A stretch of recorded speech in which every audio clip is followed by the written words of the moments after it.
Olá a todos, bem-vindos. Meu nome é Sara Heller, atualmente eu sou diretora, vice-presidente da Sociedade Brasileira de Toxicologia, a SBTox, e eu estou aqui hoje para mediar o Toxicologia em Debate, que é uma iniciativa, da SBTox, que tem como objetivo disseminar os conhecimentos sobre a toxicologia, promover diversas discussões sobre diferentes assuntos, diferentes temas, e também para esclarecer dúvidas relacionadas à toxicologia. Então, nesse mês de maio, o nosso tema é o panorama da qualidade em análises toxicológicas, um tema fundamental nas rotinas dos laboratórios, né? Então, um sistema de garantia de qualidade, quando a gente fala desse sistema de qualidade implementado em um laboratório, é um conjunto de atividades e procedimentos que tem como objetivo primordial que é garantir a qualidade e a confiabilidade dos resultados dos testes e análises realizados por esses laboratórios. Então, hoje, para a gente discutir um pouco mais sobre esse assunto, temos palestrantes ilustríssimos, e a nossa ordem de fala hoje é o professor Rafael Linden, em seguida o perito Rony Costa, e depois a gente vai abrir para discussão, para esclarecer algumas perguntas enviadas pelas nossas redes sociais. Desde já, em nome da SBTox, eu gostaria de agradecer aos palestrantes, aos debatedores de hoje pela disponibilidade e por aceitarem o nosso convite. É uma honra tê-los aqui hoje. Então, nosso muito obrigado. Agradecemos também ao suporte do Comitê de Jovens Toxicologistas, o CJTox, em especial ao perito Sandro Chaves, que está nos auxiliando aqui hoje. Então, muito obrigada também, Sandro. Então, para dar o início, às nossas atividades, gostaria de apresentar primeiro o primeiro palestrante, debatedor, que é o professor Rafael Linden.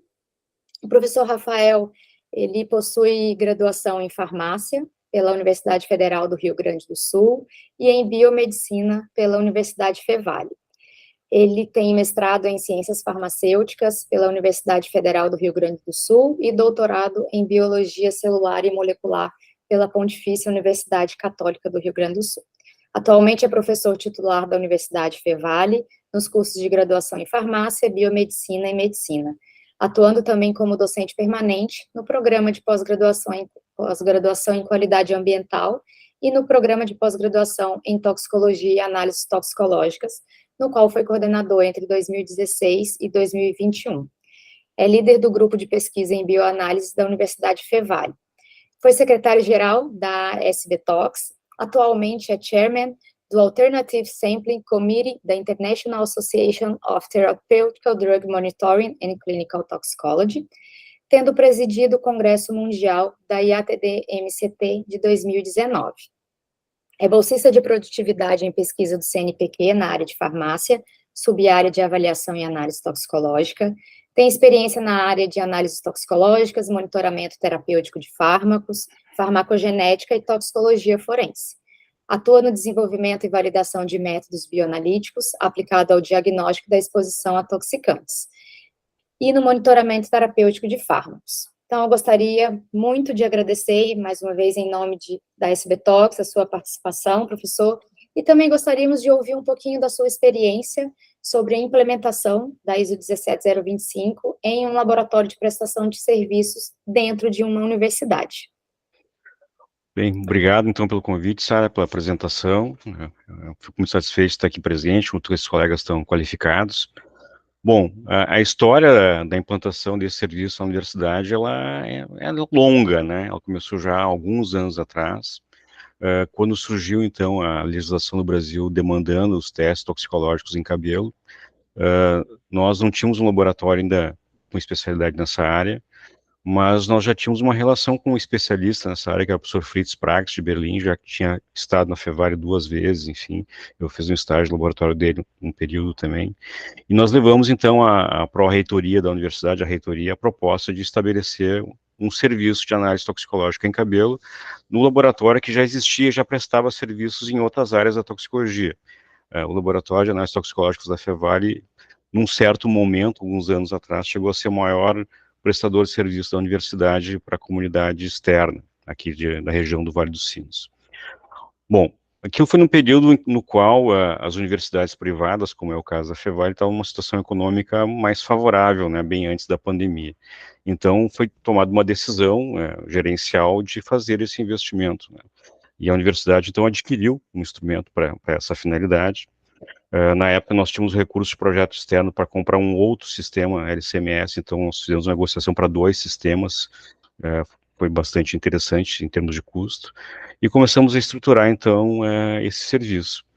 Claro que dentro de uma universidade que não tem um propósito comercial, né, os tempos são mais lentos, normalmente, do que uma empresa. Então, aí surgiram vários obstáculos que tiveram que ser superados. O primeiro obstáculo foi a adequação física do local. Então, nós temos hoje um laboratório que tem acessos biométricos, tem condições de segurança adequadas, tem uma sala-cofre para amostras, o que teve que ser organizado a partir do momento que se tomou a decisão de implantar o serviço. Também, nós embarramos em coisas mais simples, como, por exemplo, a aquisição dos padrões analíticos para desenvolvimento dos métodos, e alguns deles, né, que são listados na portaria do CONTRAN, nós tínhamos que esperar quase 12 meses para receber alguns desses padrões para fazer o desenvolvimento e validação dos métodos. Também nós tivemos que desenvolver toda a documentação da qualidade dentro dos requisitos da DICLA 69, né, que é baseado na ISO 17025. Então, isso foi feito com a equipe que o laboratório já tinha. Então, as pessoas tiveram que estudar, aprender a norma e trabalhar no desenvolvimento de todos os documentos da qualidade e implantar, de fato, o sistema da qualidade. Claro que dentro da universidade, também a Sara sabe, nós temos a mão de obra dos nossos alunos também, né? Então, nós usamos dissertações de mestrado para desenvolver e validar os ensaios que nós iríamos implantar. Também, talvez por estarmos no ambiente universitário, nós fomos muito rigorosos com esse desenvolvimento, essa validação, então foi algo que tomou um tempo razoável. E depois de tudo isso feito, a maior barreira que nós encontramos de fato para começar o serviço foi a questão regulatória. Nós enviamos a documentação para o Inmetro, recebemos a visita relativamente rápido e tivemos poucas pendências na nossa primeira inspeção, apenas acho que foram 3 ou 4 não conformidades documentais, e cerca de 4, 5 meses depois de submissão, nós já tínhamos a ISO acreditada pelo Inmetro. Mas depois nós tínhamos a outra barreira a ser vencida, que era sermos credenciados pelo DENATRAN. E esse processo levou mais de 2 anos para nós sermos credenciados. E nós enfrentamos, acho que, uma barreira que fomos os primeiros a fazer isso, que foi necessário enfrentar, que o DENATRAN entendeu que nós, por sermos uma universidade, não éramos considerados um laboratório, e que, portanto, eles só credenciariam laboratórios. E aí nós demoramos mais de 2 anos para convencê-los que o nosso laboratório, com ISO 17025, com alvarás sanitários, com responsáveis técnicos, que inclusive presta serviços para o sistema público de saúde, para o Ministério da Saúde, era um laboratório de verdade, né? E isso, então, vencido, nós fomos finalmente credenciados, faz um pouco mais de 1 ano atrás, 1 ano e meio, e aí a última barreira foi integrar os nossos sistemas com os sistemas do SERPRO, para enviar os dados para o RENASH, o registro das habilitações, e aí foram mais vários meses de burocracia dentro do Inmetro para vencer essa barreira. Então, uma série de obstáculos, né, há que ter tenacidade, persistência, mas de qualquer forma o serviço hoje está funcionando.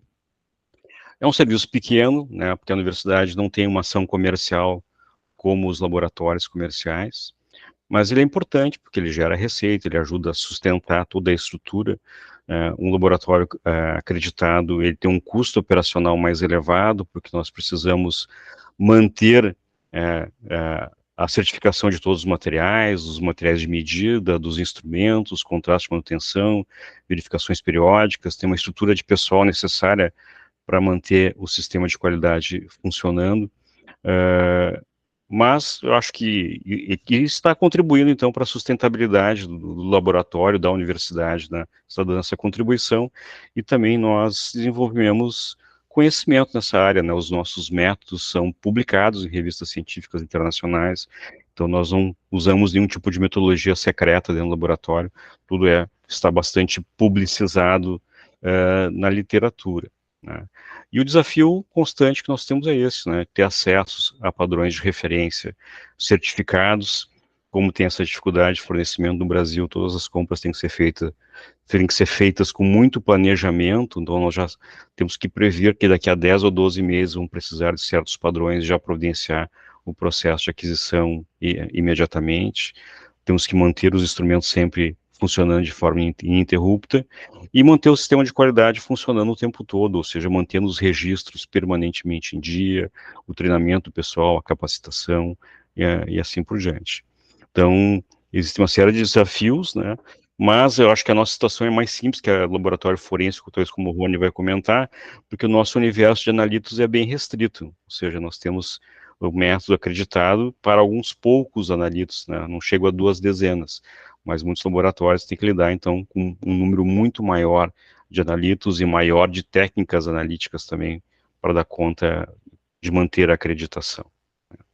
Eu não sei se o panorama deu para entender essa nossa história aí, mas é uma história contínua, né, que está sempre sendo novas situações para serem enfrentadas constantemente. Mas só fazendo um comentário, eu acho que essa questão dos testes toxicológicos em matrizes queratínicas, ela foi muito discutida no começo, até pela própria SBTox, sobre a sua viabilidade ou relevância no sentido de controlar os acidentes de trânsito no Brasil, mas ela trouxe uma contribuição para a área de toxicologia muito grande, eu acredito, que foi elevar o nível geral dos laboratórios de toxicologia analítica no Brasil, né? Nós tínhamos pouquíssimos, se tínhamos algum laboratório realmente acreditado que fazia teste de drogas no Brasil antes dessa resolução, e hoje nós temos muitos laboratórios que têm sistemas de qualidade, isso aumentou o mercado, inclusive para fornecimento de materiais no mercado nacional, e eu acho que levantou um pouquinho a barra das análises toxicológicas no Brasil, talvez até isso respingue na área forense dos laboratórios oficiais, porque hoje há muito questionamento sobre resultados positivos, e aí nós temos que apresentar dados de validação, de incerteza, enfim, e talvez em breve isso vai respingar em outras áreas das análises toxicológicas também. Então, de uma forma geral, acho que isso contribuiu para a nossa área de atuação no país, no sentido de trazer essa mentalidade de qualidade para mais laboratórios. É isso. Com certeza. Obrigada, professor, pela explanação. Eu tenho algumas perguntas aqui também sobre a sua fala, alguns comentários. Temos também algumas perguntas que foram enviadas previamente, mas depois a gente abre para discussão, que eu acho que fica bem interessante a gente discutir um pouco mais adiante. Então, mais uma vez, obrigada, professor Rafael. Dando continuidade aqui, então, gostaria de apresentar, né, o nosso próximo debatedor, palestrante, que é o perito Rony Anderson Rezende Costa. O perito Rony possui graduação em farmácia pela Universidade Estadual da Paraíba, com habilitação em análises clínicas pela Universidade Federal da Paraíba, mestrado na área de farmacoquímica pelo Programa de Pós-Graduação em Produtos Naturais e Sintéticos Bioativos da Universidade Federal da Paraíba. Doutorando na área de toxicologia, do Programa de Pós-Graduação em Farmacologia, da Faculdade de Ciências Médicas da Universidade Estadual de Campinas. Atua como perito oficial químico legal do Instituto de Polícia Científica da Paraíba, trabalhando com análises químico-toxicológicas e análises toxicológicas, ocupando a gerência operacional de toxicologia e responsável pela gestão técnica do Laboratório de Análises Toxicológicas. É membro diretor da SBTox, membro também da Sociedade Brasileira de Ciências Forenses, da Associação Brasileira de Criminalística e da International Association of Forensic Toxicologists, TIAFT. Então, gostaria de agradecer também, mais uma vez, Rony, pela sua participação, e gostaria de ouvir um pouquinho sobre a sua experiência, né, acompanhando a rotina de um laboratório forense aqui no Brasil e também acompanhando a rotina de um laboratório acreditado pela ISO 17025, né, que você acompanhou em Portugal. Então, a gente queria ouvir um pouco sobre a sua experiência, o que vale ressaltar enquanto a gestão da qualidade implementada aqui nos nossos laboratórios e também a esse laboratório que você acompanhou lá em Portugal. Obrigada mais uma vez, Rony. Obrigado, Sara, pela apresentação, tá?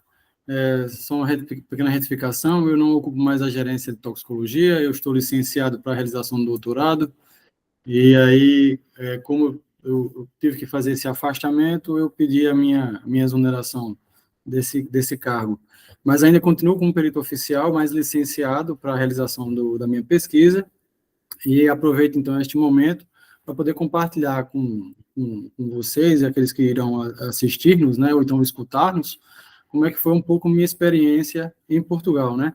Eu fiz uma pequena apresentação, poucos slides, para poder me guiar na lembrança dos pontos que eu queria abordar. Eu vou compartilhar agora para vocês, tá? Digam, por favor, se vocês estarão visualizando a minha tela, tá? Só um instante.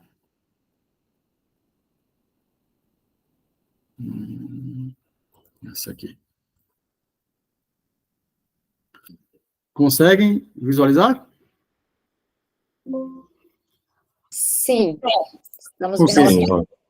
Eu não os vejo mais, tá? Então, alguma questão, por favor, podem falar comigo, tá? Então, minha apresentação é uma apresentação bem curta, porque eu precisaria, então, recapitular algumas coisas que eu achei muito interessante nessa minha experiência que eu tive durante os meses que eu passei em Portugal, tá? E aí eu queria, então, neste Toxicologia em Debate, trazer esses pontos, pensando nessa apresentação com um panorama da qualidade, com uma ideia de uma apresentação da perícia oficial, né, dos laboratórios de perícia oficial que nós temos no Brasil, né? Só um instante que não está passando minha apresentação.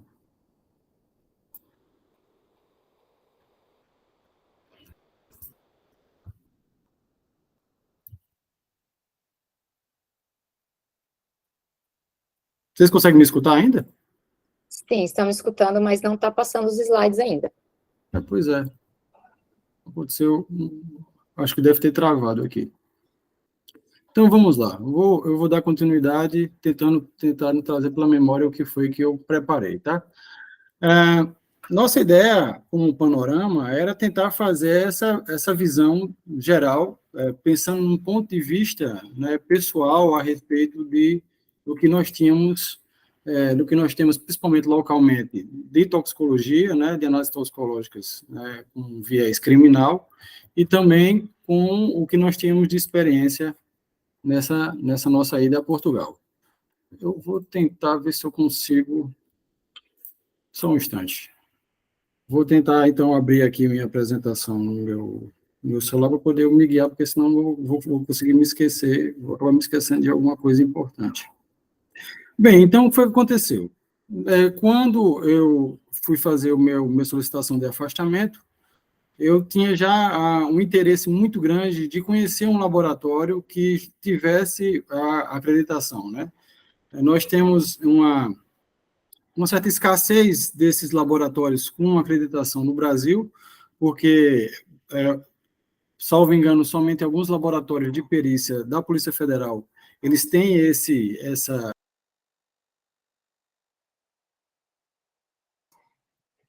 Acho que o Rony caiu Saiu. aqui. Deixa eu só mandar uma mensagem para ele avisando aqui.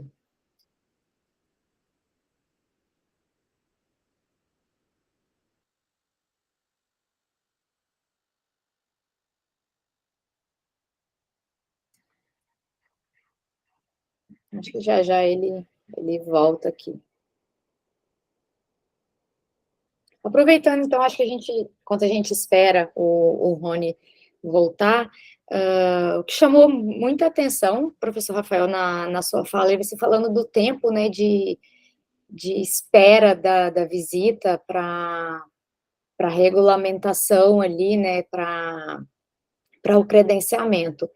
E é o que eu pude acompanhar também em algumas pesquisas que eu fiz, algumas rotinas que eu acompanhei, o próprio tempo de visita do Inmetro também, às vezes, ele é muito demorado, né? Então, você acaba levando 2 até, às vezes, 3 anos, contando a visita do Inmetro e depois o credenciamento. Na sua opinião, assim, poderia ser feito, a grande demanda de acreditação e regulamentação e credenciamento desses laboratórios que faz esse prazo ser estendido, ou é a burocracia imposta por esses órgãos? Qual, assim, bem geral, a sua opinião, por que demora tanto? Olha, com relação ao Inmetro, eu não saberia dizer ao certo, né? Mas eu acho que na área específica da toxicologia, dessa natureza de análise, não existem muitos especialistas disponíveis e as agendas deles não são tão livres, né? Sim, os Eles têm auditores, né? outros compromissos, são professores universitários, enfim.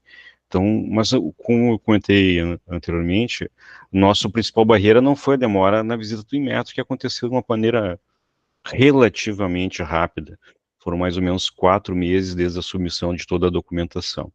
Aí depois, após a visita em loco, né, os pareceres finais vieram muito rapidamente. Nossa maior dificuldade foi junto ao credenciamento, na época, Denatran, agora Senatran. Aí é realmente uma questão burocrática. Isso, como é algo meramente documental, né, isso deveria ser muito mais rápido. Mas, de fato, é um risco, né, que as pessoas que decidem empreender nessa área correm. Até porque a gente vive num país em que as próprias legislações e regulações não são muito estáveis. Então, por exemplo, né, no governo anterior, houve a proposição de parte do governo federal de anular a resolução que determinava os testes toxicológicos, né?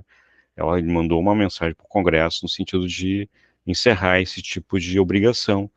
O Congresso manteve, mas poderia não ter mantido. Então, todas aquelas pessoas que investiram e constituíram serviços seriam muito afetadas por isso. Nós, na universidade, Olá, claro que somos pessoal, vocês me afetados por isso. escutam? Sim, mas não tanto, porque nós temos outras utilizações para os instrumentos também, né? Eles são usados na pesquisa, são usados para outras aplicações. Então, se amanhã deixar de ser exigido esse tipo de teste para os novos motoristas, nós teremos muitos usos para a nossa estrutura. Mas para quem instituiu um serviço exclusivamente para isso, ele corre esse risco, né? Sim, é verdade. Olá, pessoal, vocês me escutam agora? Sim, escutamos. Eu troquei aqui de computador, me desculpem, meu computador travou. Imagina, Simplesmente ele sem travou, problema. não aparece nada, me perdoem. Sem Deve problema atrapalhar nenhum. então, a nossa gravação. Mas eu vou Não tem retomar problema. então de onde eu estava, tá? Para poder Claro, claro. dar continuidade. Sim, desculpem aí. Agora vai dar certo.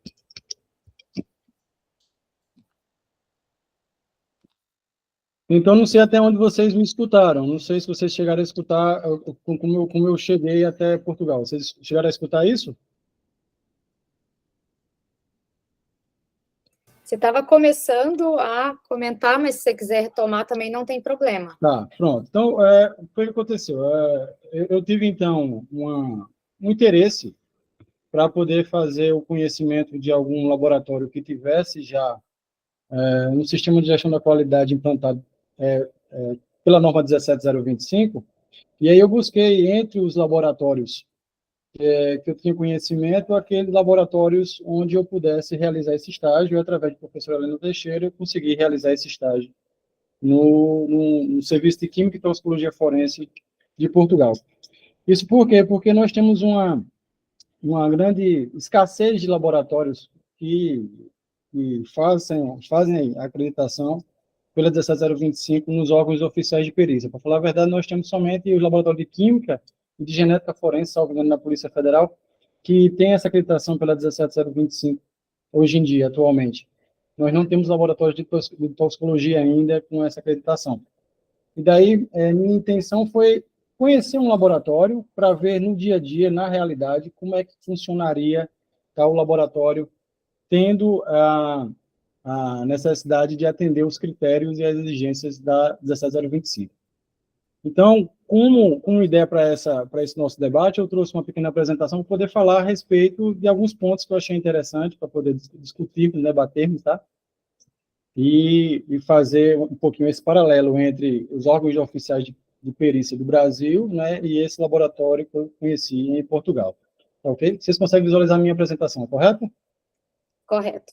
Então, vamos Sim. lá. Então, só para poder contextualizar, né, o laboratório que eu estagiei foi o laboratório da Delegação do Sul, tá? Então, o Instituto Nacional de Medicina Legal e Ciências Forenses de Portugal, Ele é dividido em 3 delegações, delegação do Norte, do Centro e do Sul, e eu estagiei no Serviço de Química e Toxicologia Forense do Sul, tá? Que fica sediado na capital do país, em Lisboa.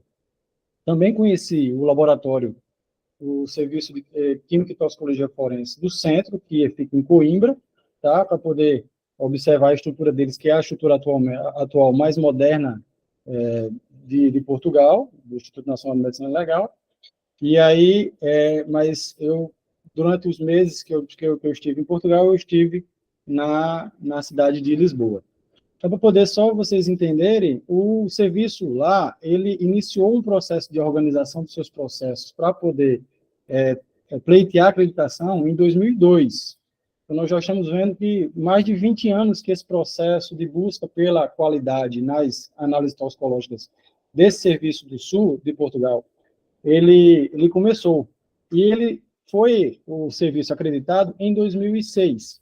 Então, temos aí 17 anos, salvo engano, é isso? 17 anos de acreditação já pelo laboratório que eu estagiei. Ou seja, ele já tem um know-how, ele já tem uma experiência, já passaram por muitas situações e tem diversas discussões, pontos a serem discutidos, que nós, hoje em dia, ainda batemos muitas vezes cabeça no Brasil. E por isso que eu achei tão interessante, ainda mais com essa carga de experiência, de conhecimentos que eles tinham.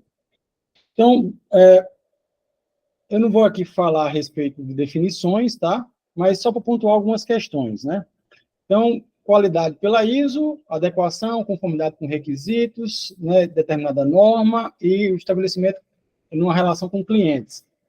Então, falando um pouquinho de órgãos oficiais de perícia, nós temos um primeiro porém, uma primeira dificuldade, é que como a gente vai fazer o estabelecimento, né, dessa qualidade, né, pelos clientes. Nossos clientes são diretamente, muitas vezes, outros colegas da perícia, tá?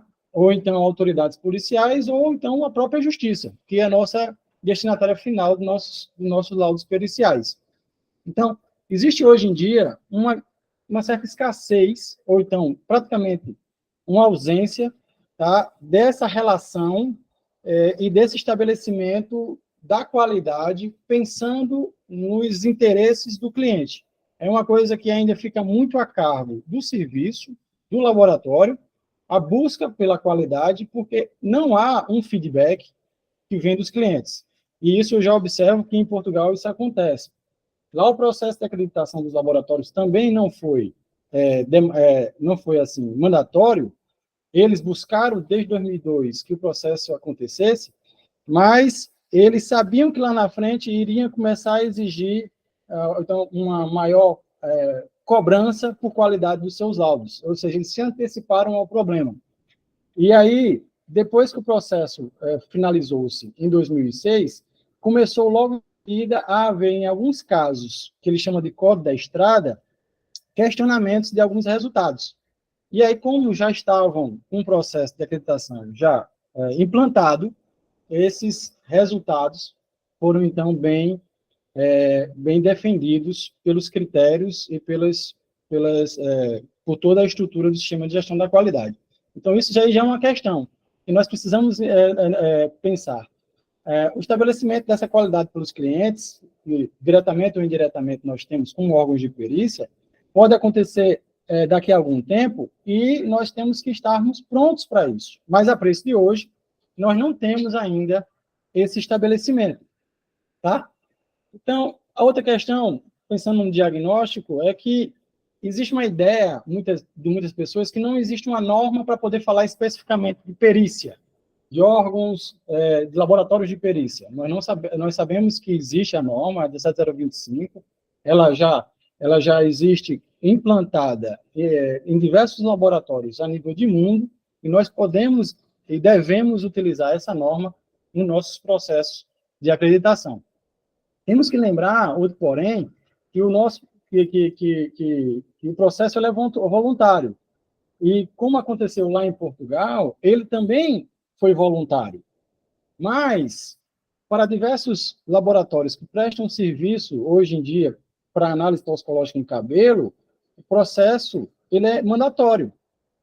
Então, ou seja, a análise toxicológica em cabelo ela foi importante para a toxicologia porque ela fez com que o nível da qualidade dessas análises ela crescesse devido a uma obrigação, a uma necessidade. Se não houvesse a necessidade, né, pela acreditação pela 17025 para esses laboratórios, será que teria havido essa melhoria, esse avanço? E aí eu coloco outra questão, por que nós não temos isso implantado para os laboratórios de perícia? Por que não se vislumbra isso? O próprio Estado sabe de suas deficiências e aí ele evita problemas para ele mesmo, fazendo com que não haja um processo mandatório para os próprios laboratórios de perícia.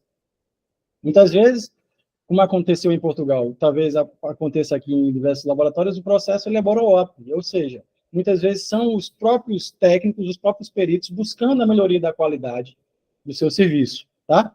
É necessário, então, que seja modificada a política pública, que se convença atores, né, e principalmente clientes, diretos ou indiretos, da necessidade do estabelecimento de um sistema de gestão da qualidade em nossos órgãos, nossos laboratórios oficiais. Tá?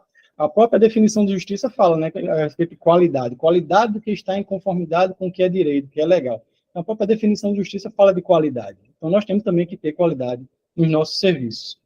E aí, alguns pontos que eu gosto de trazer, porque são fatos, e contra fatos é difícil ser argumentado, alguma justificativa, né? Então, o professor Rafael apresentou aí como é que foi o processo para que fosse implantado para o laboratório da universidade o funcionamento do seu serviço. E ele teve que fazer todo um caminho de desenvolvimento, validação de método, para poder ele conseguir apresentar que os critérios, né, todo o sistema de gestão, de organização do laboratório estava funcionando, para que ele pudesse pleitear a acreditação e aí prestar o serviço. Nos nossos órgãos de perícia oficial, né, de natureza criminal, nós temos um problema, porque os laboratórios eles já estão funcionando e eles já estão recebendo demanda. Então, essa frase, vira e mexe, eu trago para as pessoas terem essa consciência, que a demanda surge para os laboratórios de perícia oficial antes do método. Muitas vezes nós recebemos a demanda, nós recebemos a solicitação por ofício, a requisição de exame, sem ter ainda um método para aquele caso. Tá? Nós sabemos que para poder fazer o estabelecimento de um método, é preciso definir o método, qual vai ser a finalidade daquela análise. Né? Qual vai ser o interesse? Vai ser uma investigação de um acidente de trânsito, uma investigação de morte, Então, vejam que é difícil que o laboratório se adequar à realidade, à necessidade, ele precisa correr atrás sempre, tá? Contra o tempo para poder atender aquela demanda. E é preciso estrutura, é preciso meios para desenvolver aquele método, insumos e pessoal, é preciso se pensar nos critérios para o desenvolvimento do método, e aí existem normas internacionais e não existem normas nacionais, né? Não existe assim um direcionamento por órgãos nacionais de qual devem ser os critérios para o desenvolvimento do método. Isso pensando nacionalmente, mas existe um contexto internacional que nos ajuda, tá? Também na validação do método existe, mas internacionalmente, não existe nacionalmente. Então, seria pontos que um diagnóstico é necessário nós avaliarmos, tá? Então, na definição do método, qual a finalidade do método? Para poder você atender o desenvolvimento, né? A estrutura disponível. Você tem uma estrutura disponível confiável? Então, quando eu falo confiável é o seguinte, os laboratórios oficiais, eles terem uma estrutura onde eles saibam que os equipamentos que eles vão estar estão em manutenção, estão em calibração e estão em funcionamento. E muitas vezes nós não temos essa política de manutenção dos equipamentos, ou seja, você não tem uma estrutura disponível confiável. Para poder você fazer um método, você precisa também fazer com que o método siga os critérios e exigências do método científico. O método ele se adeque cientificamente a critérios de confiabilidade. Você precisa ter isso em mente para poder você definir esse método que vai ser utilizado. Aí, outras questões que muitas vezes acontecem, o professor até citou, É necessário para fazer o desenvolvimento do método os insumos, materiais de referência, tá? São necessários. Existem até casos onde padrões que não são certificados são admitidos, tá? Mas, assim, para os laboratórios oficiais, nós temos muita dificuldade no estabelecimento de critérios para outros insumos, porque nós precisamos seguir regras e processos licitatórios que muitas vezes entravam o fornecimento dos insumos. E se você não tem insumos, você não tem, então, uma regularidade, você não tem uma confiabilidade que o resultado vai sempre ser realizado em tempo, de acordo com a política da qualidade que o laboratório possa criar. Tá? Outro ponto que é muito detalhado, muitas vezes não é detalhado, é muito melindroso, é a relação ao escopo do método. O laboratório, quando ele recebe a demanda, ele precisa definir se vai fazer uma análise target ou não target. Se ele faz uma análise target, ele está diminuindo, ele está limitando a sua quantidade de analitos. Para o laboratório, isso é bom, porque ele conseguiria, então, manipular melhor todas as suas condições de análise. Mas, muitas vezes, o analítico que está sendo questionado, demandado, ele está fora daquele escopo. Então, como definir um escopo? Né? Onde se basear para se definir um escopo? Em Portugal, eu perguntei para eles como é que eles definiam o escopo. Eles também, assim, não souberam responder com propriedade. Eles sempre tentavam responder dizendo que se fazia um levantamento de acordo com questões históricas, e quais eram os casos, quais eram os analistas detectados, e aí eles definiam um escopo, e aquele escopo era fechado. Quando havia um caso onde algum outro analítico pudesse estar envolvido, eles não pesquisavam. Então, existe prós e contras no estabelecimento de um escopo fechado ou aberto. Tá? De qual analítico precisa ser inserido ou não no escopo? Qual analítico precisa estar constantemente presente no escopo, pode ser retirado? Porque isso tudo impacta no fornecimento dos insumos necessários para os nossos exames, tá? E também atender algumas demandas específicas de cliente, como eu já falei, de alguns analíticos que podem estar fora do escopo do laboratório. Pensando na cliente aqui, pensando em médicos. Médicos podem estar solicitando algum tipo de pesquisa de algum analítico, que nós não temos já um método no nosso laboratório implantado para aquela pesquisa. E isso é um problema que nós temos que nos defrontar no dia a dia. Com relação ao pessoal, nós temos que ter uma preocupação com relação à quantidade, ao treinamento, à organização do pessoal, pensando na qualidade. A quantidade do pessoal é suficiente para poder atender, tá? O pessoal está treinado para a realização daquele método, para poder fazer aquele método. Como se dá a organização do laboratório pensando, tá, no atendimento da sua demanda? Isso tudo impacta diretamente. E é importante falar que, muitas vezes, nas perícias oficiais, as pessoas acham que, por ter competência legal, ele já tem competência técnica. Não é verdade. Competência legal se tem após se assumir um concurso público, o cargo, mas competência técnica se adquire comprovando-se, tá, que sabe realizar aquele exame, sabe realizar aquela análise. Então, temos que ter isso em mente, que há uma diferenciação dessas duas competências. Tá? Com base na questão do pessoal, qual é o fluxo de trabalho que o laboratório tem? Ele tem um fluxo de trabalho amplo ou ele tem um fluxo de trabalho especializado? Amplo em que sentido que eu falo? O profissional, o técnico, o perito, ele é responsável de fazer todas as análises com relação àquele caso? Ele faz análise de medicamentos, de praguicidas, de voláteis, tudo em relação àquele caso? Ou existe um fluxo de trabalho especializado? Não. Determinado profissional faz análise de determinado grupo de substâncias, e isso faz com que, por ser especializado, seja melhor realizado. Teoricamente, nós temos essa impressão. Em Portugal, o trabalho ele era sempre especializado. Existiam as chamadas equipas, as equipas que trabalhavam e sabiam fazer o seu métier. E comprovavam isso através de controles de qualidade. Demonstravam que sabiam realizar, acompanhando uma pessoa que já tinha mais experiência e que já realizava o método antes, eram treinados, e aí adquiriam essa competência técnica para poder realizar aquele método específico. Ou seja, era um trabalho especializado, e esse trabalho especializado trazia ganhos para o serviço. Isso por quê? Porque quando você faz um trabalho especializado, você tem um melhor controle de qualidade, tá? Existe menos variabilidade do resultado. É bem diferente de você trabalhar com uma visão mais ampla da demanda, onde uma pessoa se capacita tecnicamente, ou então tenta realizar tecnicamente diversos tipos de métodos diferentes. Além do que, o trabalho especializado, ele economiza bastante o recurso, o insumo, porque ele é muito mais racional na realização do método, tá? Existe a necessidade, último ponto com relação ao pessoal, que eu achei muito interessante isso em Portugal, o controle do viés cognitivo durante as análises, tá? Eles têm um controle muito grande com relação ao acesso ao histórico dos casos. E isso, para mim, foi bem interessante, porque fez com que o técnico, ao realizar na bancada a sua análise, ele tratasse os casos todos por igual. Não há nenhum tipo de possibilidade de viés, porque como os casos são codificados, eles fazem os casos sem acesso a esse histórico, inicialmente, tá? E com total imparcialidade, que é uma das principais bandeiras da perícia, que haja a imparcialidade na realização dos seus exames, tá?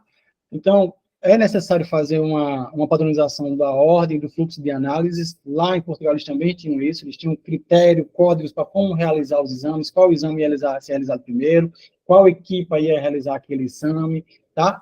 Critérios objetivos para exames qualitativo e quantitativo. Isso muitas vezes é complicado, porque quando alguns peritos, alguns técnicos realizam algumas análises, querem fazer uma interpretação muitas vezes subjetiva do dado analítico, tá? Não querem, ou então se preocupam, talvez por um viés cognitivo, em majorar um resultado que tem, por exemplo, um espectro de massa fraco, e às vezes desconsiderar um espectro bem concordante, um match bem alto, com um tempo de retenção bem coincidente, porque o caso não se encaixa no resultado analítico. Então, é necessário se estabelecer critérios objetivos. Em Portugal tinha muito isso, muitos critérios objetivos para poder fazer a avaliação dos seus resultados. Isso eu achei sensacional, tá? Com relação à validação do método, eu tive a oportunidade de conversar com eles a respeito, né, de como nós fazíamos a validação dos métodos e tudo mais, e aí, 2 pontos eles perguntaram e eu não soube responder. Porque muitas vezes nós fazíamos validação utilizando somente uma planilha do Excel, tá? Colocando os dados lá dos resultados, fazendo um cálculo de exatidão, de precisão, das corridas que foram realizadas, limite de detecção, ou seja, tudo isso numa planilha do Excel, pronto. Não, lá eles têm um documento exigido, um plano de validação do que você vai fazer, quais vão ser os critérios que você vai avaliar, qual vai ser os limites que você vai aceitar em todos aqueles critérios que você vai avaliar. E depois desse plano de validação, que vai dizer como você vai fazer a validação, é o seu relatório de validação. Eles falaram uma coisa bem interessante, que quando eles, às vezes, se encontram com alguns colegas de outros laboratórios, eles debatem a respeito de métodos validados, eles perguntam, mas vocês têm você tem um relatório de validação? O relatório de validação é um documento que eu parei para poder olhar em minúcia em Portugal, e alguns relatórios têm 80, 90, 100 páginas. É a comprovação mesmo, fiel, cientificamente embasada, de que o método ele é válido, de que o método ele atende aos critérios ao que se propõe.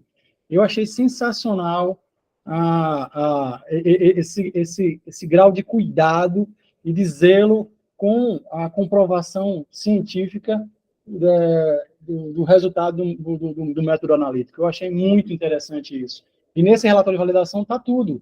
Estão todas essas informações. E outro ponto, em relação ao controle dos registros. Os registros, que é a necessidade da política de gestão da qualidade, de tudo. Uma coisa que eu achei sensacional em Portugal, eles têm controle de tudo. Do recebimento, do estoque, do uso, do preparo de insumos, tudo codificado, tá? Tudo codificado. Não tem essa história de, acabou aqui, começa a tonitrila, eu vou ali, pego um almoxarifado, mais uma, assim, aí você... A própria preparo dos reagentes, a partir dos insumos, ele é totalmente controlado, porque é tudo codificado. Você tem que dizer de onde você retirou para poder fazer aquela fase móvel, aquela cetonitrila, foi de qual frasco, e aí qual o código dele. Eu achei isso muito interessante, muito interessante. Eu tive a oportunidade de presenciar uma auditoria, um auditor, professor de uma universidade não lembro agora, da Espanha. Ele foi lá fazer a auditoria do laboratório, eu estava presente durante 2 dias de auditoria, e ele olhou as minúcias da preparação dos reagentes a partir dos insumos que o laboratório compra. Então, saber qual é a política do laboratório para a compra de insumos, como é que está o controle dos insumos, como é que os insumos estão codificados, como você preparou aquela fase móvel, de qual frasco. Eu achei isso sensacional. Eu achei isso de um grau de organização que nós podemos implantar aqui no Brasil. Também, registros do uso, manutenção, calibração de equipamentos, tá? Exigência também, dos treinamentos, das capacitações, das competências que o pessoal tem, ou seja, o pessoal que é competente, que foi capacitado para fazer tal método, Isso é muito interessante, é necessário haver esse registro, esse papel, para dar àquele profissional essa competência, tá? A respeito do preparo, uso e análise de amostras brancas, eu até achei sensacional. Eles têm um controle de quantas amostras brancas eles têm para poder utilizar nos controles de qualidade, tá? Como se dá também o preparo, análise, o uso das amostras reais, até o volume da quantidade de sangue presente nos tubos, eles sabiam, porque eles tinham um controle de quanto foi alicotado de sangue de cada tubo. Isso eu achei muito interessante. Como se faz uma sequência de análise, como são realizados os registros dos resultados de controle de qualidade interno e das amostras reais, como são feitas as cartas controles, isso tudo eu achei sensacional e eu visualizei isso em Portugal. Com relação ao controle de qualidade, muito interessante como eles fazem a aplicação, a avaliação e a aprovação dos controles de qualidade interno, para daí eles liberarem os resultados, né, das amostras reais. Então, isso muito interessante. Podemos e devemos trazer isso para a nossa realidade, né? E aí, com relação ao controle de qualidade externo, os ensaios de proficiência, nós temos 3 pontos que podemos debater. A nível de perícia oficial, existe uma iniciativa da alcoolemia, né, pelo INMET/SINASP, né, para que seja, então, duradouro um controle de qualidade externo, um ensaio de proficiência em alcoolemia do Brasil. Isso já é um grande avanço para a gente, mas existe uma grande dificuldade com relação à implantação do controle de qualidade externo para outras matrizes, tá? Porque você não tem, muitas vezes, disponível um ensaio de proficiência em sangue pós-morte. Você tem, muitas vezes, em soro, em plasma. Então, você faz, às vezes, um controle de qualidade externo com matrizes paralelas, mas você não faz com aquela matriz, muitas vezes, que você trabalha realmente. E isso também eles têm lá em Portugal. Eles também têm dificuldades, conseguem fazer controle de qualidade externa, e é necessário para a norma, é uma exigência para a norma, que haja demonstração por ensaio de proficiência, que o laboratório tem os resultados concordantes, né, com aquele Z presente, então, nos ensaios de proficiência. E eles também têm essa dificuldade lá, tá? E um último ponto, me desculpe se eu me alonguei bastante, foi a questão da necessidade de revisão por pares. Isso, nos órgãos oficiais de perícia do Brasil, existe uma certa, eu não vou dizer vaidade, mas um certo cuidado com relação à conferência dos processos que foram realizados ou dos resultados obtidos por outras pessoas, né? Atualmente, nossa legislação dá possibilidade para que um perito só assine o laudo pericial e que nenhuma outra pessoa precisaria revisar esse laudo pericial. E, ao meu ver, isso enfraquece a nossa política de qualidade, nossa ideia de sistema de gestão da qualidade, tá? É necessário, na minha visão, que haja sempre uma conferência dos processos realizados, dos resultados obtidos por outra pessoa. E quem seria essa outra pessoa? Seria um responsável técnico, um responsável da qualidade? Em Portugal, já existe essa figura. Necessariamente, os resultados e os processos que foram realizados durante as análises são sempre vistoriados e revistos pelo responsável técnico, o responsável da qualidade, para saber se tudo realmente andou conforme estava previsto, tá?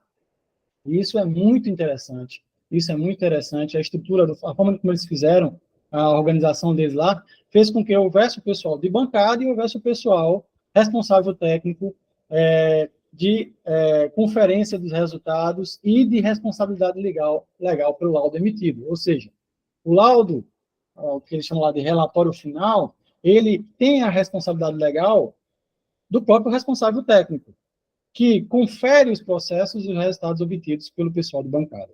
Isso tudo fez com que eles minimizassem muito a quantidade de erros dentro do laboratório e elevou muito a confiabilidade do trabalho deles lá.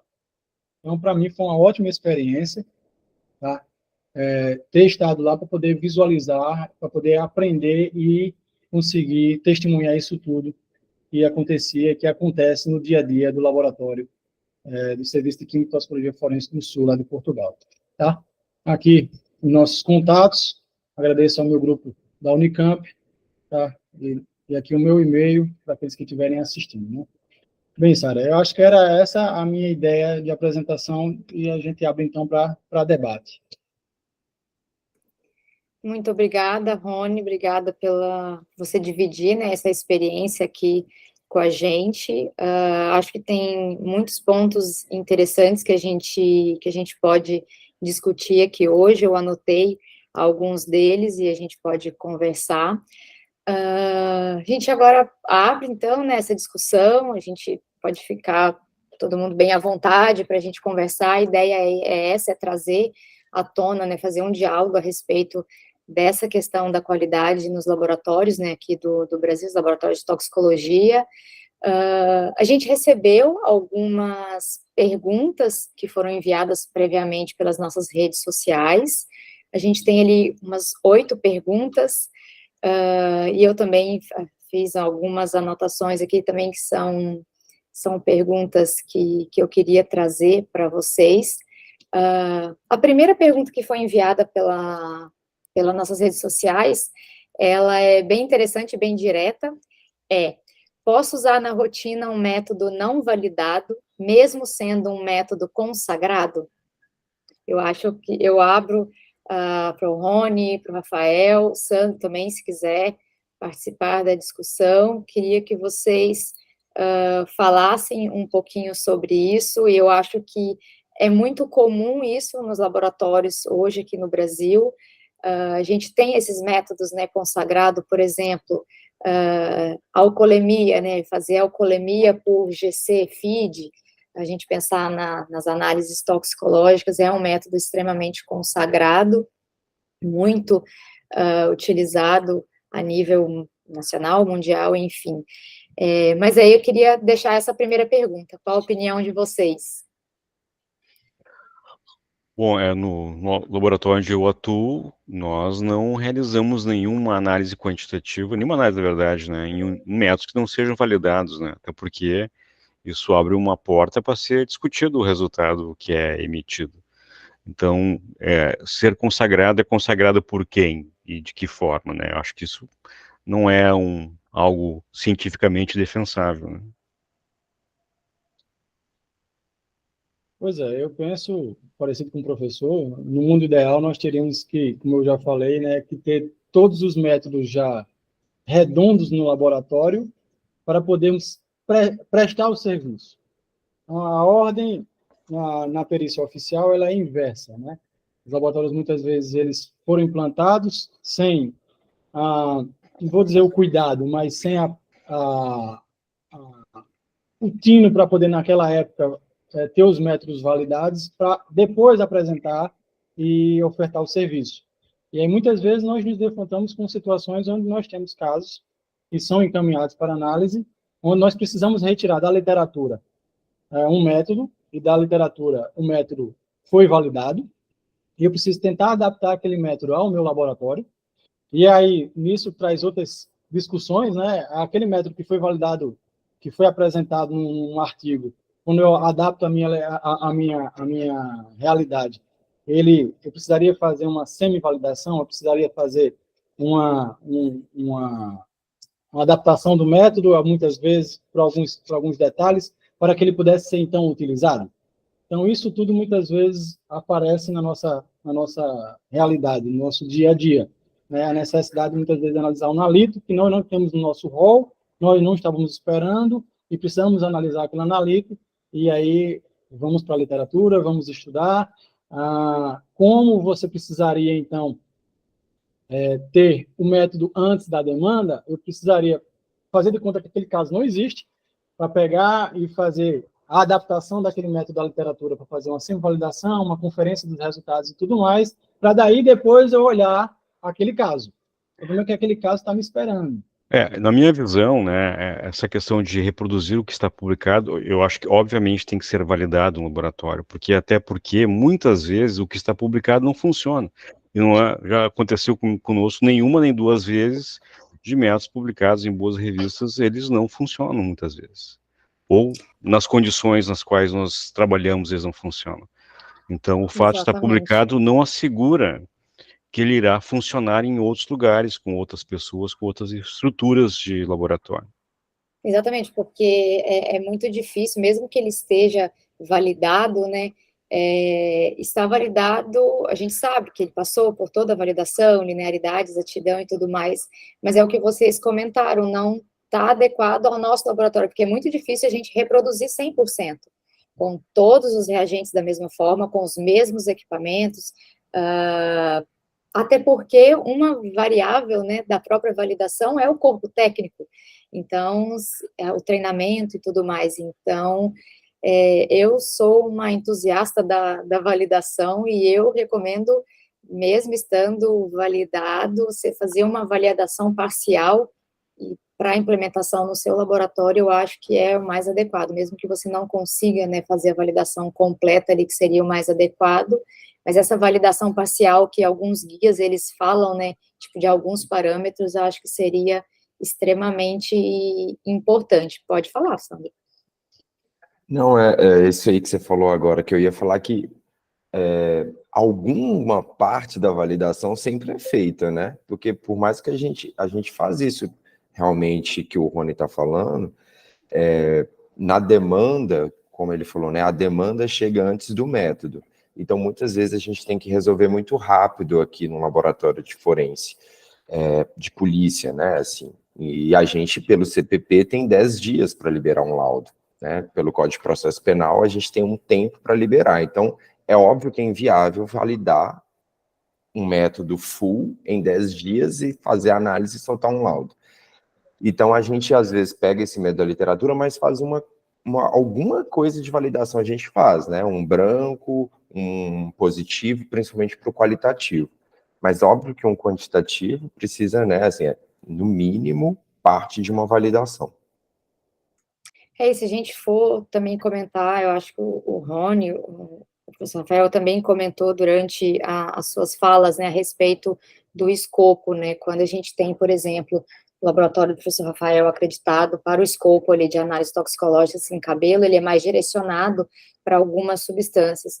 Então, nas análises forenses, e quando a gente traz, por exemplo, também para a toxicologia clínica, então, os laboratórios de toxicologia clínica, os laboratórios que atendem aí os centros, né, de intoxicação, centros de informação toxicológicas, eles também passam por esse mesmo problema da polícia, que é você pode ter os seus métodos ali validados para paracetamol, benzodiazepínicos, antidepressivos, praguicidas, drogas clássicas, só que sempre vai surgir um que não está dentro do escopo, e aí além desse problema do escopo, também vem o problema da validação. Você pode ter os outros validados, mas aquele pontual. E se a gente for pensar, não só nesses 3 âmbitos que a gente está falando aqui, né? A gente aplica isso para todos os laboratórios, de forma geral, sendo em análises toxicológicas ou não. Quanto mais abrangente é o escopo, mais difícil você consegue implementar ali. Não que não seja possível, né? Mas é mais difícil implementar. Aqui falando, né? Comentário, Sara, também, Claro. nós não somos limitados a fazer apenas os ensaios que estão dentro do escopo, né? Nós Sim, podemos fazer outros ensaios que não estão acreditados também. É o nosso exato. caso lá, só na hora de liberar os resultados, ele não vai com Não selo de vai. acreditação. Mas o laboratório não se restringe a fazer, por ser Sim. acreditado, a só realizar ensaios acreditados. Não, com certeza. E aí é interessante isso, porque eu acho que vocês conseguem aplicar também a qualidade, porque já está dentro da rotina de vocês. Então, mesmo esses outros essas outras análises que não estão acreditadas, elas vão ter o mesmo critério, porque já é um processo realizado pela equipe do laboratório, né? Então, isso é extremamente válido. A partir do momento que você acredita os outros se tornam mais fáceis também, porque o processo em si, o processo já está implementado no laboratório, né? Aí me lembrei de uma coisa aqui, bem rapidinho. Mas, não, passa a próxima pergunta, senão a gente não vai sair da primeira pergunta. A primeira é falando sobre até que ponto a falta de procedimentos e guias podem atrapalhar a qualidade dos laboratórios. Não sei se o Rony quer tomar a frente. Bem, eu acho que não faltam documentos internacionais. Tá? A preço de hoje, eu acho bem interessante que nós já temos aí diversos guias que nos sugerem, que nos apontam um caminho a ser trilhado. O que falta realmente documentos nacionais, isso aí falta, tá? É uma realidade, porque, infelizmente, ainda tem pessoas que têm limitação com a leitura do inglês, enfim, mas nós já temos documentos para poder fazer, né, pelo menos um direcionamento, para poder fazer caminharmos em termos de gestão da qualidade. Isso aí nós já temos, mas são documentos internacionais, não são documentos brasileiros. Né? Eu concordo, né? Nós, de fato, assim, documentos de referência de qualidade existem muitos, né? Então, não é por falta de referências que isso não é aplicado. Acho que talvez divulgar mais, né, colocar isso mais na rotina também. Mas eu acho que esse não é a nossa grande problemática, né? Pegando o gancho também dessa questão dos laboratórios ali, a qualidade em si, uma pergunta é, oferecer um produto de qualidade no Brasil hoje é rentável? Ele se paga? E quando a gente acredita nessa pergunta, um produto de qualidade é um laudo ali com confiabilidade. Então, o laboratório implementar uma gestão da qualidade, implementar uma ISO é extremamente caro, né? Os dois já apresentaram isso aqui, falaram sobre isso. Ele se paga esse grande custo? Qual a opinião de vocês? Olha, é uma pergunta difícil de responder, né? Porque depende de várias coisas, né? Eu posso dizer que eu estou de um lado do balcão no qual eu não opero na parte comercial, enfim, então não sei exatamente, mas o que acontece? No Brasil, acho que em muitos outros países, né, o mercado de análises laboratoriais é dominado por alguns grandes players, e nesse mercado dos testes toxicológicos que a gente está atuando, faz uns anos já, algumas grandes empresas entraram. Ele começou com empresas menores, laboratórios especializados, e os grandes laboratórios brasileiros viram esse mercado e entraram também. E eles têm uma política de preços muito agressiva, até porque eles têm escalas muito grandes que baixam os seus custos operacionais. Então, se paga, não sei exatamente, mas já foi muito mais rentável do que é hoje, com certeza, né? Já foi bem mais rentável, porque esses grandes laboratórios trabalham para ganhar pouco em muitas análises, diferentemente de laboratórios mais especializados que não têm uma demanda tão grande. Então, em geral, né, os custos, os preços das análises toxicológicas do Brasil, não só essas de drogas, mas de uma forma geral, eles são muito baratos comparados numa realidade internacional. Mesmo na área de toxicologia ocupacional, por exemplo, eu estive na Europa uns anos atrás, lá um teste de ácido hipúrico na época que se fazia, custava 20, 30 euros e aqui custava 2, 3 reais. Então, é algo muito peculiar do nosso mercado. Bem, o que eu penso é que, pensando no público, né, no público, o preço pela implementação de um sistema de gestão da qualidade, uma acreditação de alguns métodos pela 17025, traria um ganho muito mais assim, não vou dizer subjetivo, mas assim, muito mais amplo, pensando em termos da sensação de confiabilidade do resultado, de imparcialidade do resultado, de não haver nenhum tipo de possibilidade de alteração de viés, porque aí a política já estaria muito bem implantada, Ou seja, a sensação para a sociedade, em termos assim de justiça, em termos assim de cumprimento de normas, de lei, talvez fosse o ganho. Né? Pensando num privado, eu penso sempre que é questão de volume e longo prazo. Você tem longo prazo, você vai prestar um serviço, a questão da concessão de um serviço onde você vai passar 30 anos explorando aquele serviço. Passar 30 anos explorando, vai haver uma hora que vai haver o retorno financeiro, né? E depende do volume, claro, mas também com o tempo vai haver a rentabilidade. Não é na velocidade, muitas vezes, que o investidor quer, mas eu imagino que aconteça assim. Obrigada. A gente tem uma outra pergunta aqui, bem interessante também, que é quanto aos ensaios de proficiência interlaboratorial, controle externo da qualidade. Esses ensaios, né, implementados no Brasil, vocês acreditam que eles são conduzidos de forma eficiente? Olha, os provedores de ensaios precisam ser acreditados também como provedores de ensaio de proficiência, né? Então, no caso dos testes toxicológicos nas matrizes queratínicas, nós temos a Controlab no Brasil, que é acreditada pelo Inmetro para esses ensaios. Então, eles são auditados, a princípio, o teste ele funciona de forma adequada. Eu acredito só que a Controlab não é acreditada para um dos parâmetros, que é o Carbox THC. Nosso laboratório, além de participar do Controlab, porque obrigatoriamente nós temos que participar de um programa nacional quando ele está disponível, e esse é o único programa nacional acreditado pelo Inmetro, nós participamos do programa da SOT também, né, que é um programa internacional.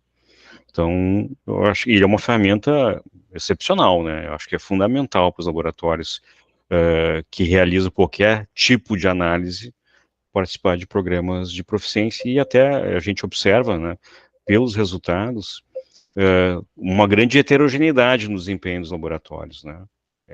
Isso é algo que é preocupante, né? Então, especialmente na área da toxicologia, das análises toxicológicas, onde o nível de padronização é muito menor do que nas análises clínicas, nós ainda enxergamos uma discrepância importante entre diferentes laboratórios quando testam as mesmas amostras. Com relação aos laboratórios oficiais, nós temos, a preço de hoje, a participação, a possibilidade de participação nesse ensaio de proficiência da alcoolemia do Inmetro, tá? Se não me engano, ele é semestral. E também nós temos o ICE, né, que é o programa de exercícios colaborativos da UNODC, e diversos laboratórios do Brasil hoje em dia de toxicologia participam, e recebem semestralmente também essas amostras para poder fazer análise. O nosso grande porém é que são ensaios de proficiência em urina. Então, ou seja, nós só poderíamos ter o pleiteamento de algum método de acreditação quando você demonstrar competência nas amostras de urina, né? Não são amostras de sangue, nem sequer de plasma. Então, ou seja, é muito mais complicado para a perícia oficial, né? Já existe uma estrutura para fornecer aos laboratórios que fazem análise toxicológica em cabelo, né? Mas nós não temos essa estrutura pensando, fora a questão da iniciativa da alcoolemia do Inmetro, pensando para atender as perícias oficiais. Falando um pouquinho mais, né, desses ensaios de proficiência, né, do controle externo,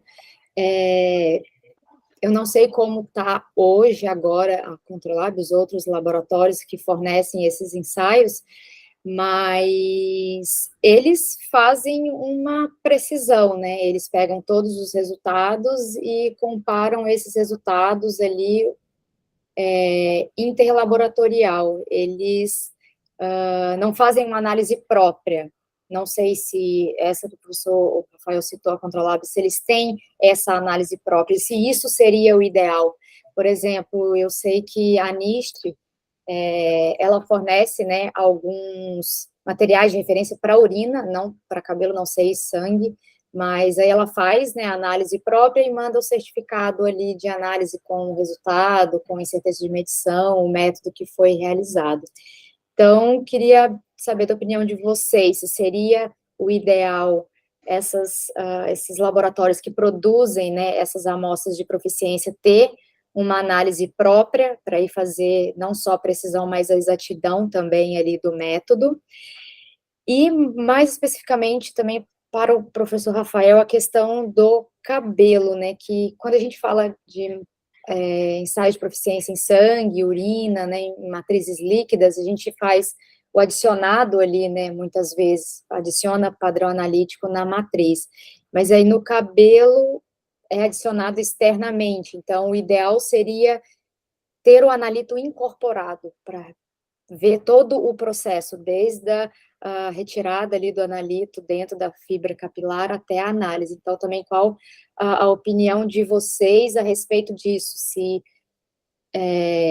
alguns programas que fizessem a incorporação realmente da droga no cabelo, se isso seria viável, se em termos de custo, o que vocês acham a respeito disso?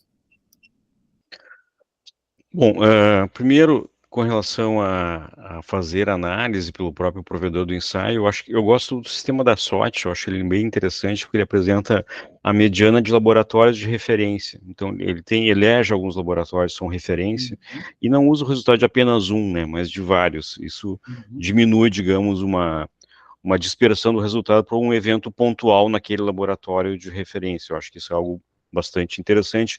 Eu até estou aqui no outro computador com o reporte do último ensaio, e a gente vê que quase sempre, né, a mediana dos autores de referência é muito próxima da mediana global. Então, com esse erro se distribui num grande número de laboratórios que testam, né? Então, esse programa da SWOT, nós gostamos bastante dele também, porque ele trabalha com algumas amostras que são amostras reais, né, não são amostras adicionadas. O problema da amostra adicionada, porque a Sara sabe muito bem, o Fone também, né? A gente pode fazer uma extração de 1 minuto ali e vai ter bons resultados, porque ele não está incorporado, Exatamente, vai essa se era a minha solubilizar no pergunta. solvente de extração. Enquanto, por exemplo, o ensaio que nós temos no laboratório, nós fizemos curvas de extração de muitas horas até esgotar aquela matriz e não ter mais extração dos materiais, né? Então, nosso processo extrativo demora várias horas, porque justamente nós determinamos que esse era o tempo necessário para esgotar aquele material. Então, esses materiais com adição externa, corre-se esse risco. E o material que é de caso, bom, ele é mais rico nesse sentido, que ele apresenta a vida como ela é, com interferência endógenos, inclusive, que no processo de adição externa, você pode remover lipídios daquela matriz, enfim, e é uma amostra que talvez não tenha o mesmo efeito matriz que um cabelo real tenha. Claro que tem limitações no sentido de ser homogêneo e ter material suficiente para muitos laboratórios testarem, enfim. Então, isso é uma característica dessa matriz do cabelo, né? Às vezes, nós, no laboratório, nós trabalhamos muito com microamostras, nós fazemos screenings toxicológicos com 10 microlitros de amostra. Mas o cabelo a gente não pode usar amostras pequenas demais, às vezes não pela sensibilidade, né, mas pela homogeneidade da amostra. Ela começa a ficar pouco homogênea quando a amostra é pequena demais. Mas é isso, eu acho que é legal usar como referência não um laboratório, mas mais do que um laboratório, bons laboratórios. E sim, o ideal são amostras de caso que a gente possa analisar, não amostras adicionadas externamente que tenham um viés que não representa, métodos não bem desenvolvidos podem ter bons resultados nesses ensaios. Concordo com o professor, a ideia é essa mesmo, só fico com uma pulguinha atrás da orelha de como selecionar esses laboratórios de referência, né? Como você chegar e determinar que esse vão ser os laboratórios que eu vou considerar como os resultados, que devem ser comparados com todos os outros participantes, né? A minha única questão é essa, mas a ideia, para mim, é essa também. Eu não sei qual é o critério, mas provavelmente esses laboratórios que performam muito bem em ensaios de proficiência há muitas e muitas rodadas, né? Então, isso é um indicativo que eles desempenham bem. Uhum. Perfeito. A gente tem outra pergunta aqui. Quantos laboratórios de toxicologia forenses no Brasil possuem algum sistema de gestão da qualidade? Não sei Essa é se para o Rony. o Rony consegue nos ajudar nessa questão.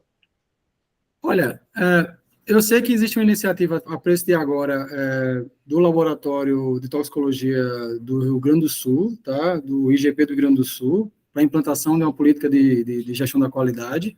Isso aí eu já acompanhei recentemente. Eles até adotaram por portaria já a estrutura do que seria o responsável técnico, responsável da qualidade do laboratório. E aí, o sistema vai estar implantado, ele sempre tem que nascer de uma iniciativa e ele vai ser implantado para poder, aos poucos, ele realmente funcionar, vamos assim dizer. Outros laboratórios do Brasil já têm alguma iniciativa, não sei se formalizada, né? Porque, como nós sabemos, há necessidade do envolvimento de toda a cadeia hierárquica da instituição, então tem que haver um interesse daqueles que são ordenadores de despesa, daqueles que são tomadores de decisão, para que os laboratórios, ou então para que o laboratório tenha um sistema de qualidade implantado, e aí, depois desse sistema implantado, ele possa, depois de algum tempo, participando de ensaios de proficiência, ensaios de controle de qualidade externo, tentar fazer o pleiteamento de uma acreditação para aquele escopo específico.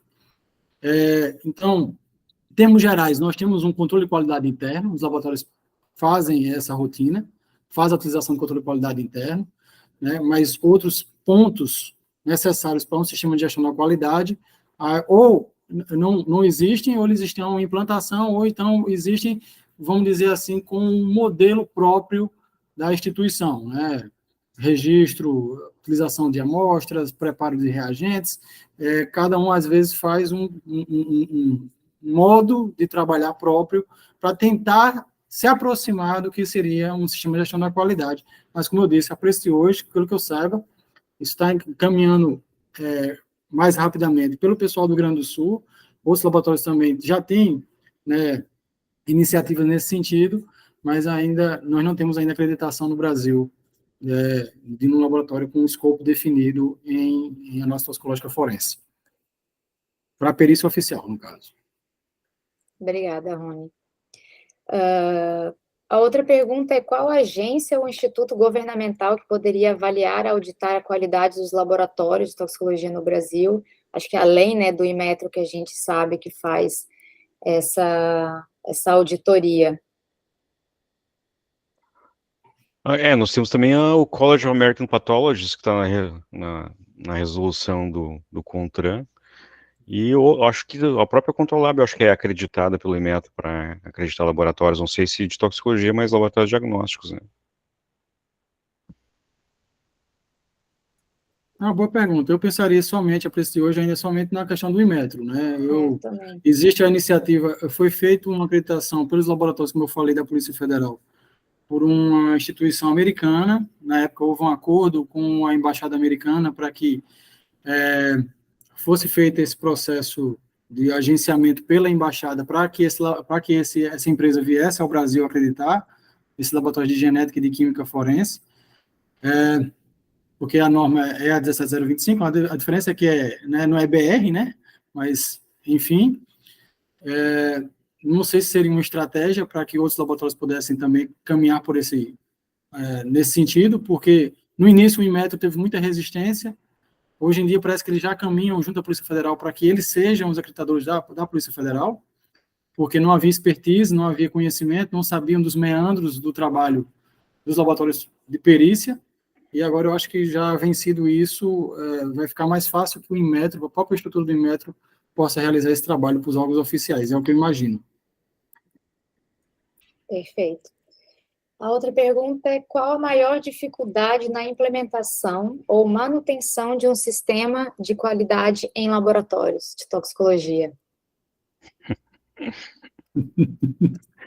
Acho que são recursos, né, de várias naturezas, né, humanos e econômicos, materiais. Essa é a grande dificuldade. É difícil pontuar só um, né? Então nós temos que ter, não adianta, no caso da acreditação, né, não existe meia boca, né, tem que fazer as coisas bem feitas. Exato. E para isso a gente vai precisar de materiais de qualidade, equipamentos de qualidade, infraestrutura de qualidade, e também nada é feito sem pessoas, né, eu acho que esse é o maior recurso que a gente tem, né, são as pessoas. Com certeza. Então a gente faz coisas ruins com estrutura boa, mas com pessoas boas a gente não faz nada ruim. Então, isso é o mais importante, né? E aí o papel também da CBTOX, da academia, formar pessoas. Eu acho que nesse sentido a gente vem evoluindo muito, né? Eu sou o ponente mais antigo aqui do grupo, né? Nos meus primeiros anos nessa área, a gente não tinha muita produção científica no Brasil, E hoje a gente tem vários grupos muito fortes, desenvolvendo coisas novas, formando pessoas. Então, nesse sentido, a gente tem o representante dos jovens toxicologistas aí. O nosso futuro, acho que nesse sentido, vai ser brilhante, de muitas pessoas que são competentes para fazer com que o nível científico cada vez cresça mais, né?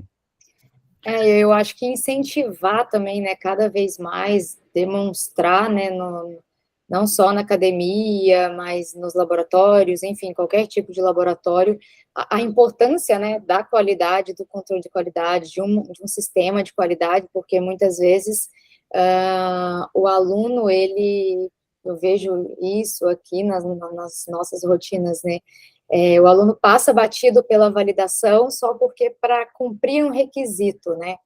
Não só lá nas aulas, né, de controle de qualidade, mas quando está fazendo iniciação científica, mestrado, doutorado, e muitas vezes eles não têm noção do quanto aquilo ali pode trazer benefício, né, para dentro de um laboratório, para a rotina laboratorial, que a validação é apenas um pedacinho ali, mas já é muito significativo dentro de uma gestão. Então, eu acho que difundir isso, a importância da qualidade, dos mínimos detalhes, desde um registro, né, de temperatura, de geladeira, de limpeza e tudo mais, até manutenção do equipamento, eu acho que tudo isso é extremamente importante. Então, trazer isso à tona, né, discutir sobre isso, eu acho que é o primeiro passo, né. O que eu posso dizer com a experiência que eu tive durante aquela auditoria lá em Portugal, eles conseguiram a acreditação em 2006, lá para cá vem se mantendo, né? E aí é aquela história, não pode perder. Não pode perder. Não pode, porque depois que a legislação muda e que se torna obrigatório, vamos assim dizer, que os resultados, principalmente aqueles de código da estrada, né, que são os resultados de trânsito, sejam emitidos os resultados a partir de métodos acreditados, o laboratório não tem possibilidade de perder a acreditação daquele método especificamente. Ele tem que continuar cumprindo com os requisitos, cumprindo com os critérios da norma para poder continuar com aquela acreditação. E aí, durante a auditoria lá, mesmo que você saiba que o auditor vai vir tal dia, que você saiba que ele vai auditar determinado método acreditado para poder você, né, apresentar para ele vai conferir tudo, seja um resultado pincelado, seja uma amostra, seja um preparo, seja o que for. Ele vai auditar todo o processo, né, que envolve, que pode impactar no seu resultado, né? E aí eles tinham muita preocupação de mostrar que permanecem ainda com a política ainda, né, em execução, tudo sendo cumprido, ou seja, é uma coisa que muda, vamos dizer, muda a cabeça das pessoas. As pessoas já trabalham condicionadas para cumprir aquela exigência. Porque, inicialmente, internamente, eles sabem que vai ter alguém que vai revisar os seus resultados, que é o responsável técnico, o responsável da qualidade, que já é uma pessoa que vai ficar pegando no pé se você, né, esse controle aqui saiu, esse controle aqui... Ou seja, é uma questão que, para manter, além, claro, de todas as condições, que aí é o mínimo que a instituição vai precisar ter, vai ser questão de meios e pessoal, isso aí é o mínimo, que sem meios e sem pessoal não tem nem o que conversar, né? É a modificação na mentalidade das pessoas depois que o sistema está implantado. Eu acho que é isso que é bem interessante para a manutenção do sistema. Eu acho que a principal barreira cultural a ser quebrada é a implantação do sistema. Porque o mais difícil em qualquer área, né, que a gente trabalha, é mudar uma cultura estabelecida. Então as pessoas normalmente pensam, bom, eu venho fazendo isso há muito tempo, sempre dessa forma. Por que eu tenho que mudar agora? Mas depois que se muda a mentalidade, as pessoas veem os avanços, é mais fácil, eu acho, que manter a cultura do que quebrar essa barreira, essa inércia, né, contra a mudança.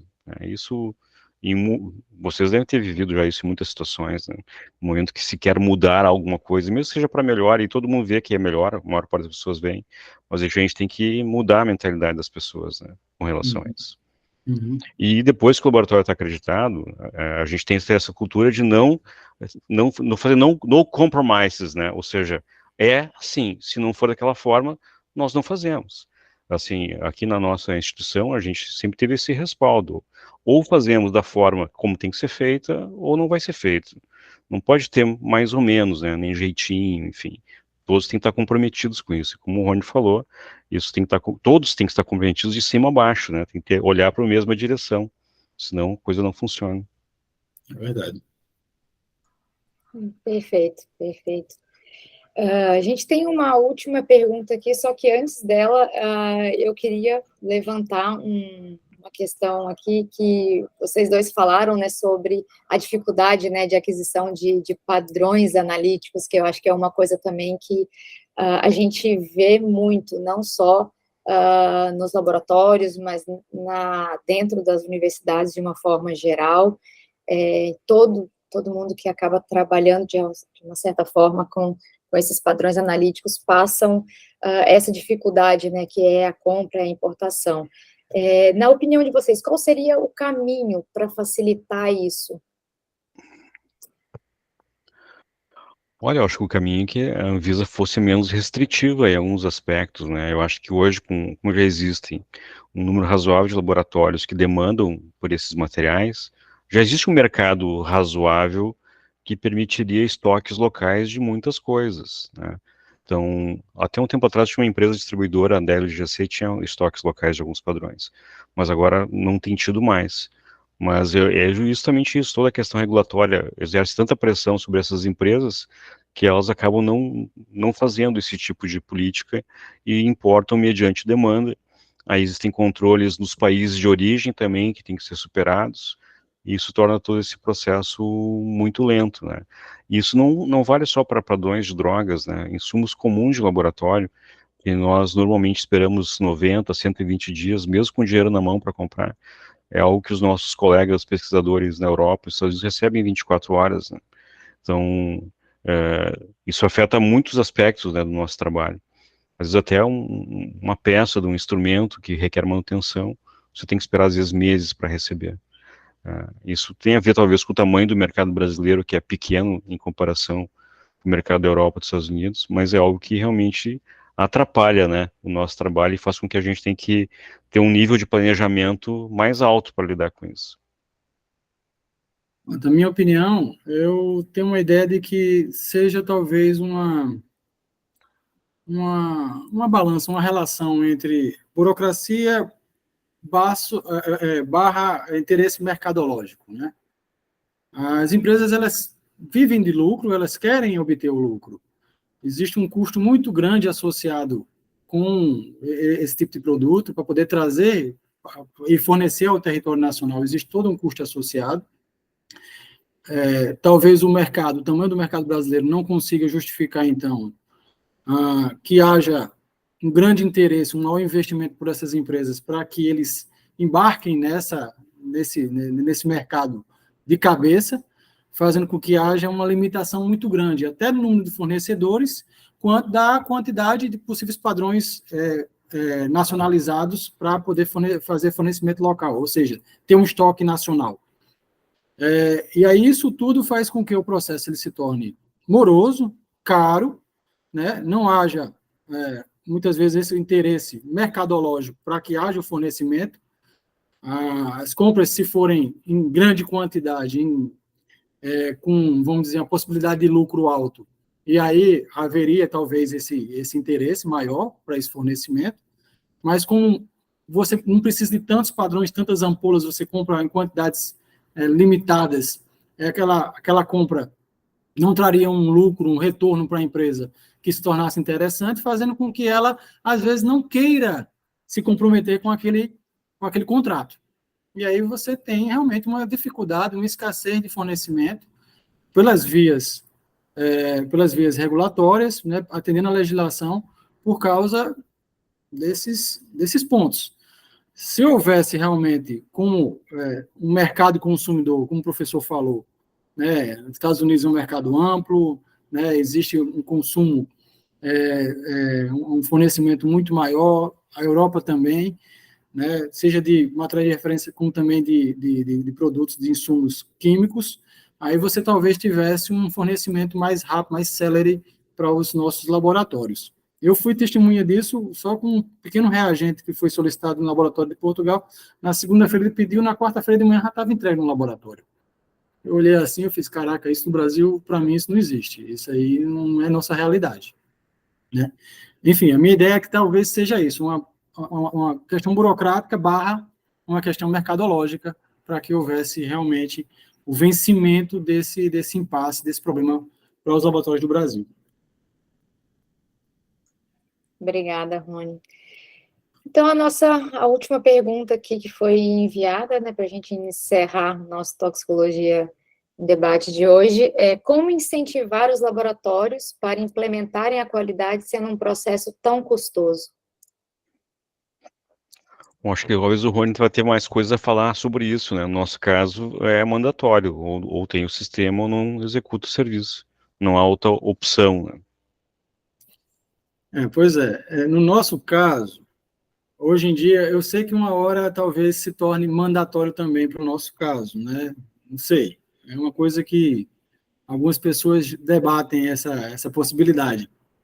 Que, assim, falando a verdade, eu não acharia não acharia ruim, porque se houvesse uma resolução, eu penso a nível federal, termos assim, do Conselho Nacional de Justiça, para que se organizasse ou então se exigisse num prazo razoável, ou então um prazo exequível, que os laboratórios, por exemplo, que fazem genética forense e aí em seguida química, em seguida toxicologia forense, fossem adequados a 17025, dando maior robustez, maior confiabilidade aos laudos periciais. Eu acho que não seria ruim pensando no Brasil, em termos de sociedade do Brasil, não seria ruim. Seria a forceps, seria difícil, seria assim trabalhoso, mas os ganhos no final valeriam bastante a pena. É isso que eu penso. Mas não existe essa política, não é mandatório, não é obrigatório para a gente, né? Fica muito na questão do convencimento dos pares da importância de você ter um laudo, de você ter um resultado, né, que foi realizado com base em todo um sistema de gestão da qualidade. E aí fica no latim para poder fazer o convencimento das pessoas. A preço de hoje seria mais ou menos isso na nossa realidade. O Rony, se vocês me permitem, só vou fazer uma contribuição mesmo. Claro. É que aqui a gente fez um simpósio forense aqui na UFMG, né, em Minas, e aí teve uma mesa redonda sobre gestão da qualidade em laboratórios forenses. Aí tinha química, toxicologia e DNA, né? E aí, assim, uma iniciativa do DNA, que eu acho que poderia ser bem legal para toxicologia e para química, seria o incentivo no sentido assim, olha, o que eles pegaram? Eles pegaram o banco de perfis genéticos, né? Então, para você entrar no banco de perfis genéticos, vocês têm que seguir esses critérios mínimos de qualidade. Eles elencaram alguns específicos da 17.025, e tinha um sistema, vamos dizer, interno para auditar os laboratórios. E aí, a partir desse ponto, recebia incentivo, primeiro, financeiro, para poder, né, comprar sequenciadores e insumos, treinamento. E aí, numa segunda etapa, eles iam fazer uma segunda auditoria para poder esses laboratórios inserirem os perfis genéticos. Então, poderia ser uma coisa parecida também, uma coisa intermediária, sabe? Elencar alguns itens da 17.025 para começar, para dar esse primeiro passo, e aí depois ir aumentando pouco a pouco. Obrigada, Sandro. Acho que de perguntas que a gente tinha era isso. Gostaria de abrir também a palavra para vocês, professor Rafael, Rony, Sandro também, se quiserem ter uma fala final antes da gente encerrar a nossa gravação. Bom, eu agradeço novamente a oportunidade de conversar com vocês, né? Espero que a gente tenha contribuído de alguma forma. E é isso, acho que a gente está dando passos, né? Baby steps ainda, por enquanto, passos pequenos. Mas só o fato de se discutir isso, né, já é algo, mostra que existe uma preocupação, né? E eu acho que vamos avançar, né? Com certeza vamos avançar. E também isso vai muito, né? Eu já fui perito oficial muitos anos atrás. Eu sou da época que diziam que quem sabe faz, quem não sabe ensina. Então por isso me tornei professor, né? E cada vez mais, assim, as pessoas, a sociedade vai ficar sabendo dessas coisas e vão exigir, né, que os laboratórios oficiais tenham que atender certos critérios, né? E talvez a demanda vinha de fora em algum momento, né, que tenha que ser atendido. Então, é isso. Muito obrigado. Da minha parte, também acho que muito válida a iniciativa desse Toxicologia em Debate, né? Nós sabemos que tentar trazer essa questão de qualidade para os nossos resultados, aí quando você pensa em qualidade, você pensa em confiabilidade, você pensa em um resultado defensável, um resultado que é baseado em critérios, em método científico. Você tem, assim, uma tranquilidade do seu trabalho. O que eu achei mais interessante, conversando com eles no final das contas lá em Portugal, foi isso, é que eles sabem quais são as limitações que eles sabem do trabalho que foi realizado, sabem onde estão pisando. E isso talvez seja um grande ganho para o laboratório como um todo, tá? Ter a tranquilidade do trabalho bem feito, ou então do trabalho feito da forma mais controlada possível para que haja menos erros. Porque, assim, erros podem sempre acontecer, ninguém é né, uma pipetagem, alguma coisa, ninguém é robô. Mas, assim, a possibilidade é muito baixa quando você adota uma política de qualidade para a realização dos seus serviços, dos seus exames. E aí, por isso que eu acho tão importante, tá, ter ido conhecer o laboratório e estar aqui debatendo com vocês. Acho também que estamos num processo, tá, de amadurecimento, um processo de evolução. Não é naquele ritmo que nós sempre imaginamos, porque sempre existem percalços no caminho, ou então existe um passo de tartaruga para poder vencer os obstáculos e chegarmos lá, mas se não iniciarmos esse processo, daqui a nem 5, nem 10, nem 15 anos nunca vai acontecer. Então, temos que fazer isso. Como o professor falou, eu acho que vai chegar um momento que essa demanda externa vai existir, tá? Ou por questionamento de laudos periciais, ou pela própria justiça, ou por órgãos internacionais, eu não sei, mas eu sinto que, assim, se forma uma atmosfera que uma hora essa demanda externa ela vai começar a cair no nosso colo. E aqueles que estarão mais, vamos dizer, abertos e preparados para a implantação vão sofrer menos do que aqueles que são mais resistentes, tá? Então, agradeço. Espero que minha interrupção não tenha sido, né, de todo mal para o nosso debate. Tentei ali remediar rapidamente para podermos não ter problema na gravação, enfim, mas eu, assim, acho que foi uma grande oportunidade, uma grande alegria ter participado dessa ação da SB Talks. Obrigada. Eu acho que é isso, né? No final das contas, quando é implementado a qualidade, todo mundo sai ganhando, né? O laboratório sai ganhando, a sociedade como um todo, porque quem está recebendo esse resultado final também sai ganhando, porque é um resultado confiável, e é isso que eu acho que é mais importante. Então, eu agradeço imensamente a presença de vocês, professor Rafael, perito Rony. Foi extremamente produtivo ouvir essas falas, né, de um tema tão importante, não só para a toxicologia, mas para todas as áreas, todas as demais áreas também, como é importante a implementação, né, da qualidade nas análises. Obrigada, Sandro, pelo suporte aí durante toda a organização do Toxicologia em Debate. Então, aqui a gente encerra Toxicologia em Debate desse mês de maio. Muito obrigada a todos, em nome da SB Tox, e até a próxima. Até mais. Obrigado. Até mais, gente. Obrigado.